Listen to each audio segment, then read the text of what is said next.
So what's up guys, welcome to Vince TV, and for today's video mag-chichillax tayo ng konti.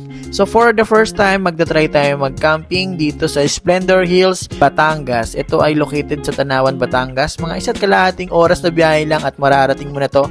Medyo rough road lang pagpunta mo at malapit ka na, pero meron siyang magandang view and napaka-alawalas at mahangin ang lugar. So kasama namin ang family namin, si mama, si ate, sila kuya at ang iba pang kaibigan natin. So mamaya makikita nyo kung sino-sino. And ang may-ari nga pala nito guys, isang foreigner, and napakabait niya and meron siyang bilin sa atin. The difference between true campers and kamote campers. Kamote camper, they disturb true campers. So you left your place, come to enjoy your peace. No karaoke, no music. You can drink and just be a little bit quiet. So ayun nga, ang rule nila dito is bawal masyadong mag-ingay, bawal mag-karaoke, magkantahan, magulan o magharutan.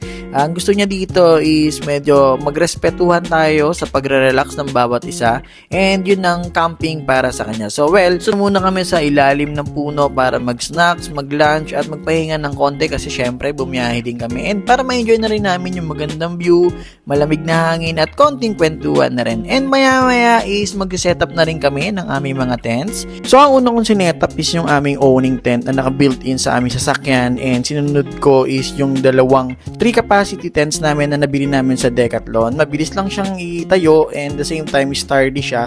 So kailangan na namin siyang i-pitch kahit medyo mainit kasi nga mamaya-maya is malamig na and malakas na yung hangin, so baka mahirapan kami mag-assemble. So after that, nakapag-setup na nga kami and lumipat na rin yung mga kids dito dahil mas magandang tumambay dahil maganda yung view and maganda yung hangin dito kaysa dun sa may puno kasi medyo may mga langgam. So yun yung view namin guys, kita mo rito yung Taal Lake and marami kang activities na magagawa. Actually nagpalipad kami rito ng saranggola. Yan yung mga bata, tinuruan ko kasi nga nung pandemic medyo hindi na sila nakalabas. So syempre yung mga ibang kids hindi alam kung paano magpalipad. So tinake namin yung opportunity para at least matuto sila sa outdoor and matry nila yung mga bagay na baka hindi nila matry since nag-pandemic nga and hindi naman na sila nakakalabas. And iba na talaga yung era ngayon eh. Yung mga kids ang lagi nang hawak mga cellphone, mga gadgets, internet, YouTube, pero nung mga bata kasi dati mga 90s or 80s talaga nagpapalipad yan ng saranggola. Gumagawa pa yan ng saranggola gamit lang ang tingting at plastic kung nakaka-relate kayo. So kung may mga kids talaga kayo na isasama dito, may enjoy nila kasi malawak yung tatakbuhan nila, hindi ganun kainit, hindi ganun kalamok, hindi ganun kaputik, and the same time mahangin sa lugar kaya yung mga kids hindi papawisan ng sobra-sobra. So yun na nga guys, medyo nagpapalipas na lang kami ng oras hanggang sa lumubog yung araw, pero syempre kailangan pa rin namin kumain, so nag-prepare ako. Meron akong nabili dito sa TikTok, so tinaray ko lang, mumurahin lang siya, worth 450 lang ata or 500, pero nakakaluto na rin itong butane stove na to. So yan, magsasalang muna tayo ng mainit na tubig, and since malakas yung hangin kaya kailangan natin ng cover na to na nabili ko lang sa TikTok. Mura lang yan, 150 lang ata.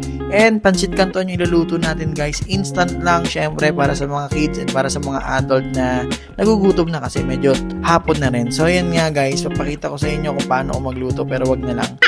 Muna kayo dito sa Splendor Hills guys. Ang entrance dito guys is 400, and pag nag-pitch ka ng tent is parang 100 pesos lang. Included na rin yung car. So ayan yung view niya from the top.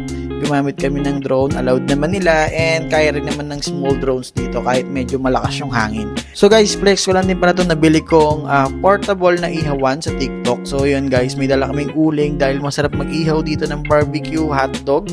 Nga pala, barbecue, masarap umorder kay Icos Barbecue. Diyan lang yan sa may bandang Laloma.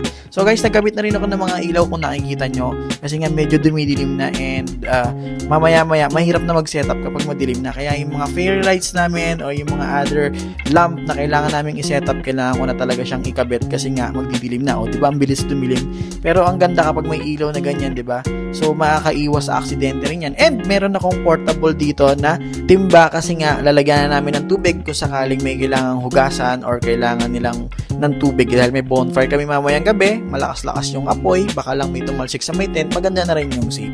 And masaya dito tumambay guys kasi nga gabi na, maraming stars, and yung mga bata na i-enjoy, may bonfire, nararamdaman mo yung init ng apoy, and may additional charge nga pala yan guys, hindi ko na maalala, parang 300 or 150 $150 siya per balot. So parang 4 yung in-order namin para umabot siya ng 2 hours. And sa lakas ng hangin guys, mabilis lang talaga yan maubos. Kaya yung mga bata, nung nagluto sila ng marshmallow is ginamit ko lang itong portable bonfire ko na nabili ko rin sa TikTok.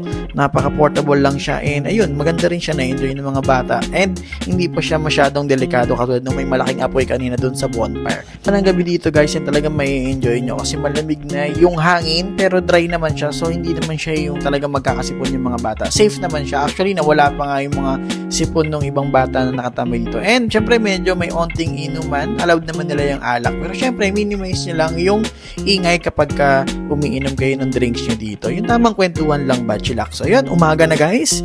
Good morning to everyone. And naglakad-lakad kami 6 a.m. in the morning. Syempre gising na rin ng aking wife and yung aking baby. And papasyal-pasyal kami. Mag-iikot-ikot dahil maganda ang view dito. Silipin nyo naman guys, oh. Diba? Parang yung painting. Napakaganda dito guys, sa murang halaga, mas sulit to. Actually, minsan, mas mura pa to kaysa mag-mall ka, gumasos ka dun, kumain ka, and may enjoy ng mga bata, ng family nyo. Other benefit nito guys is nakakalanghap sila ng sariwang hangin, which is good to their health. And syempre, yung nature, napapalapit sila sa activities, safe sila nakakatakbo, and syempre, na-exercise na rin, and syempre, tumitibay yung mga buto-buto o kasu-kasuhan nila. Kasi nga, yung mga bata ngayon, more on mobile na yan. So, tambay-tambay lang kami, napakahaba ng umaga dito.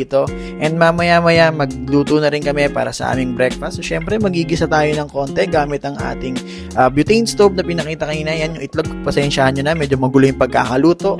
Init ng tubig, syempre hindi mawawala yung kape sa umaga. And yung napakabangong sangag and napakasarap kainin na danggit. Yan, galing pa yan sa Iloilo. Siyempre, dinala ko na rin kasi para kung magluluto ka, walang problema kung may mga ngamoy, diba? So, masarap kainin yan dahil napakalutong.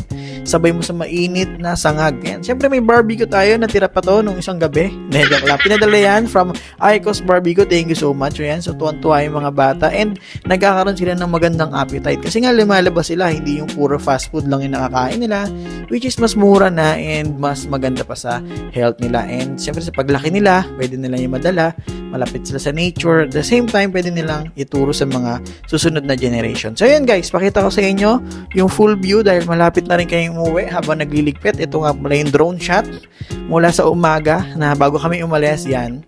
And setting up na kami, mamaya-maya aalis na kami. So, salamat sa panonood guys. Kung hindi pa kayo naka-like, follow.